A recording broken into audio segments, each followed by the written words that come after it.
Direction Israël, l'ONU se dit profondément inquiète du renvoi de milliers de travailleurs palestiniens d'Israël dans la bande de Gaza. Ces milliers de personnes travaillaient dans le territoire hébreu avant le massacre du mouvement islamiste du Hamas. On retrouve tout de suite Claire Duhamel, notre envoyée spéciale à Sderot. Les renvois de ces travailleurs palestiniens ont commencé ce matin. Comment se justifie le cabinet de guerre israélien ? Bonjour. Oui, ils ont débuté. Certains de ces groupes de travailleurs palestiniens sont passés par le checkpoint de Kerem Shalom un peu plus tôt dans la matinée. C'est la première fois que des humains pénètrent dans la bande de Gaza depuis le territoire israélien, depuis le début de la guerre. Le cabinet de sécurité israélien a justifié cela en disant qu'Israël coupe tout lien avec Gaza et qu'il n'y aura bien sûr plus de travailleurs palestiniens de Gaza en Israël. Avant la guerre, on estime qu'ils étaient environ 18 500. Ils avaient un permis de travail, ce qui signifie que toutes les semaines, ils pouvaient franchir ce checkpoint d'Erez pour se rendre en Israël. Et beaucoup d'entre eux se sont retrouvés bloqués sur le territoire israélien après le 7 octobre, lorsque le Hamas a lancé l'offensive contre le sud d'Israël. On ne connaît pas leur nombre précis, mais on parle de plusieurs milliers de personnes.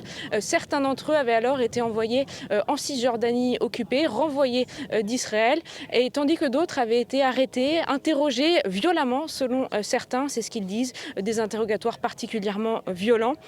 On sait que ces travailleurs, ils faisaient sans doute partie de la stratégie du Hamas pour faire penser à des volontés de paix économique avec Israël. En fait, depuis plusieurs mois, à chaque fois qu'il y avait des nouvelles tensions entre Gaza et Israël, Israël empêchait ces travailleurs palestiniens de venir travailler sur son sol, bloquer le checkpoint d'Erez, et donc les analystes considéraient que c'était un moyen de faire pression sur le Hamas. Mais à la lumière des événements, aujourd'hui, on comprend que ça faisait également partie de la stratégie du Hamas de faire croire à des négociations avec Israël.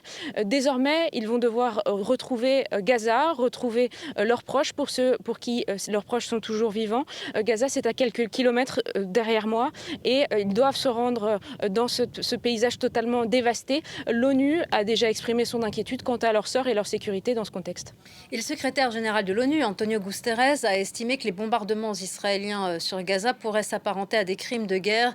Israël ne risque-t-il pas de s'enliser dans la bande de Gaza ? C'est en tout cas ce que pensent certains analystes, certains experts. On sait que de mardi et mercredi, l'armée israélienne a notamment bombardé le camp de réfugiés de Jabalia. Selon le ministère de la Santé de Gaza, il y a eu au moins 195 morts, 120 disparus. Et le haut-commissaire des droits de l'homme de l'ONU parle de potentiels crimes de guerre en qualifiant ces frappes contre Jabalia.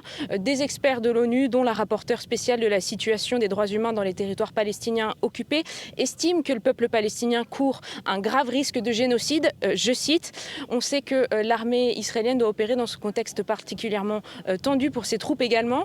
On n'a pas énormément d'informations qui nous viennent de l'armée quant à l'avancée des troupes militaires israéliennes. Il y a comme un brouillard de la guerre volontaire de la part d'Israël pour protéger ses troupes et sa stratégie. Ce que l'on sait, c'est qu'après une semaine de combat au sol, Israël dit encercler la ville de Gaza City. Il y a eu au moins 24 soldats israéliens tués depuis le début de l'invasion terrestre, tandis que le ministère de la Santé du Hamas parle de 9200 morts minimum côté palestinien, dont plus de 4000 enfants.